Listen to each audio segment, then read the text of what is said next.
오늘 우리가 함께 묵상할 말씀은 시편 140편 9절에서 13절까지의 말씀입니다.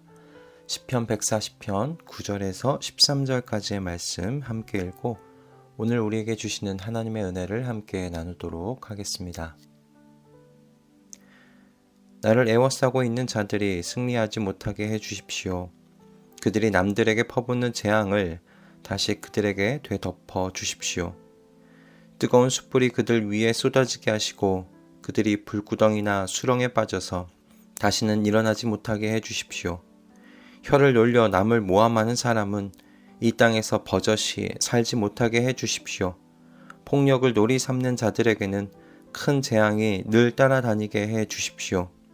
주님이 고난받는 사람을 변호해 주시고 가난한 사람에게 공의를 베푸시는 분임을 나는 알고 있습니다. 분명히 의인은 주님의 이름에 찬양을 돌리고 정직한 사람은 주님 앞에서 살 것입니다. 아멘. 140편에서 시인이 당하고 있는 상황은 가슴 떨리고 두려운 상황입니다. 시인을 파멸시키려는 목적을 가진 원수들이 매일같이 악한 계획을 세우고 있기 때문에 그렇습니다. 이런 포악한 사람들은 세력이 약한 사람들이 아니죠. 대부분 막강한 세력과 힘을 가진 사람들입니다. 시인은 이런 악인들을 대항해 할 수 있는 일이 주님께 도움을 요청하는 일 외에는 없어 보입니다. 시인은 6절에서 하나님께 이렇게 기도하지요. 주님은 나의 하나님이십니다. 주님, 나의 애원하는 소리에 귀를 기울여 주십시오. 시인에게는 이렇게 하나님께 자신의 상황을 말씀드리는 것 외에 할 수 있는 일이 없었던 것으로 보여요. 이렇게 악인들 틈에 끼어 살아가야 하는 이 상황이 얼마나 무섭고 두려울까 싶습니다. 그러나 시인이 정말로 두려워하는 일은 다른 것에 있었습니다. 무엇이냐면 악인과 자신이 같아지는 겁니다. 그 악인들을 자신이 닮아가는 것이죠. 그들 틈에 살아가면서 이들과 같아지는 것, 그것을 이 시인이 두려워했던 것 같아요. 오늘 본문을 보면 8절에서 11절에 주님께 악인들의 계획이 성공하지 못하게 해주시기를 간구하는 다윗을 보게 됩니다.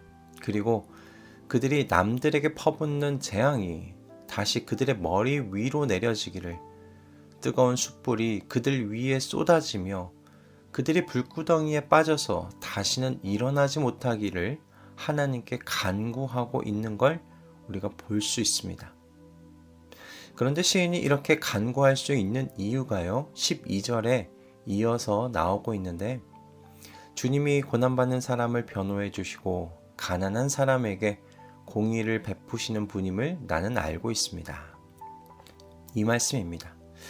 이처럼 시인이 믿는 하나님에 대한 알미요, 12절에 나와 있는데 이것이 시편 140편에서 중요한 부분을 차지하고 있다고 생각합니다. 왜냐하면 시인이 알고 있는 하나님은 악인으로부터 고난받는 사람들 편에 서주시는 하나님이시며 힘없고 가난한 사람들에게 당신의 공의를 펼쳐 보여주시는 하나님이시기 때문입니다. 그러니 시인에게 두려워온 것은 이 하나님을 적으로 돌리는 일입니다. 그래서 시인은 정직한 사람은 주님 앞에서 살 것이라고 13절에 노래함으로 자신은 주님을 적대하는 자가 아니라 주님 앞에서 사는, 주님 곁에서 사는 정직한 자가 되겠노라는 자신의 결단과 결심, 그 마음을 지금 13절에서 보여주고 있습니다. 다윗에게 두려웠던 건 자신을 둘러싼 사람들의 악의가 아니었습니다. 자신을 향한 사울의 칼날이 두렵지 않았던 것은 아니지만 정말로 다윗에게 두려웠던 건 하나님의 반대편에 서게 되는 삶이었던 거죠. 마땅히 두려워할 것을 두려워할 줄 아는 건 지혜라고 생각합니다. 예수님께서 이렇게 말씀하셨는데요. 그리고 몸은 죽일지라도 영혼은 죽이지 못하는 이들을 두려워하지 말고 영혼도 몸도 둘 다 지옥에 던져져서 멸망시키실 수 있는 분을 두려워하여라. 마태복음 10장 28절의 말씀입니다. 그리스도인에게 지혜란 두려워해야 하는 대상을 분명히 아는 것입니다. 그런데 가끔, 아니 너무나 자주 우리는 하나님보다 세상을 두려워하며 사는 것 같은 모습을 하나님께 보여드리고 있는 건 아닌가라는 생각을 해보게 됩니다. 실패와 가난을 더 두려워합니다. 그래서 세상의 방법으로 성공하는 것에 대한 유혹을 받고 때로는 그 유혹에 넘어가기도 하는 것이 우리 그리스도인들의 하나님 앞에서 보여드리게 되는 그런 모습이 아닌가 싶어요. 그러나 다윗은 하나님을 두려워했던 사람이었어요. 그는 자신의 유익을 위해 하나님의 뜻과 다른 길을 가는 걸 거절했던 사람이었어요. 이 모습을 우리는 그가 사울을 2번이나 살려주는 그 모습 속에서, 그 결정 속에서 볼 수 있다고 생각합니다. 다윗은 사울을 피해 동굴로 피신해 들어가지요. 그런데 마침 사울이 다윗이 숨은 동굴로 들어와 용변을 봅니다. 다윗과 함께 했던 사람들은요, 다윗에게 이건 하나님께서 주신 기회라고 이야기해요. 그러니 칼을 들어 사울을 죽이자는 거죠. 그런데 다윗은 오히려 하나님께서 기름 부은 사람을 내가 죽일 수 없다고 말합니다. 그리고 사울의 목숨을 살려주었어요. 같은 상황을 다르게 해석한 다윗을 보게 됩니다. 모든 무리가요, 이건 하나님께서 주신 기회라고 이야기하는데 그곳에서 다윗은 이것은 하나님께서 주신 기회가 아니라 오히려 하나님의 뜻에 반대에 서는 것, 그것이라고 다윗이 말하고 있는 거죠. 다윗이 이렇게 해석하고 결정할 수 있었던 이유는요, 그가 자신을 죽이려고 달려드는 사울보다 하나님을 두려워했기 때문입니다.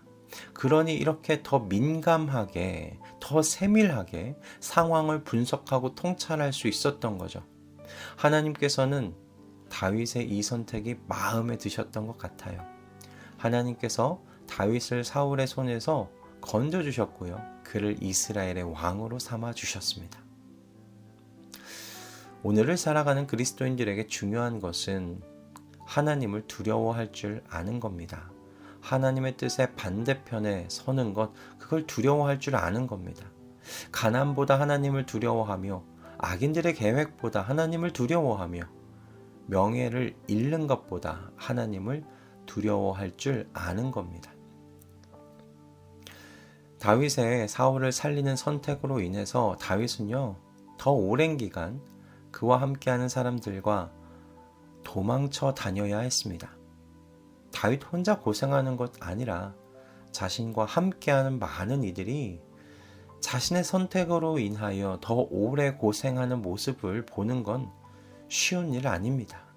그러나 다윗에게는 하나님의 뜻 반대편에 서는 일이 더 두려운 일이었던 거죠. 그리스도인에게 그래서 중요한 것이 하나님 편에 붙어서 사는 겁니다. 하나님을 두려워할 줄 아는 것에서 멈춰 서는 것이 아니라 하나님의 편에 붙어 사는 것, 이것이 결론이 되어야 하는 것이죠.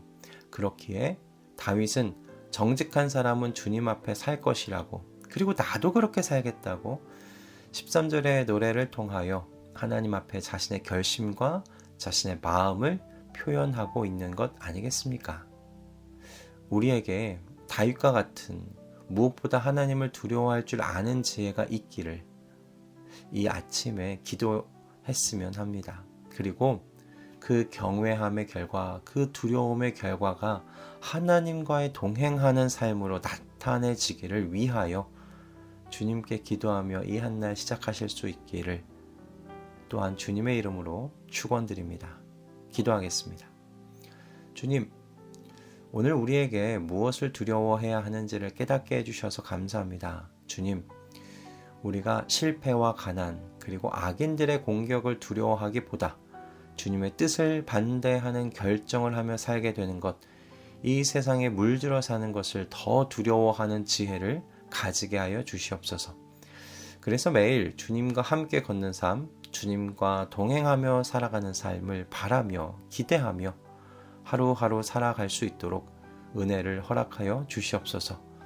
오늘도 주신 말씀에 감사드리오며 우리 주 예수 그리스도의 이름으로 기도드립니다. 아멘.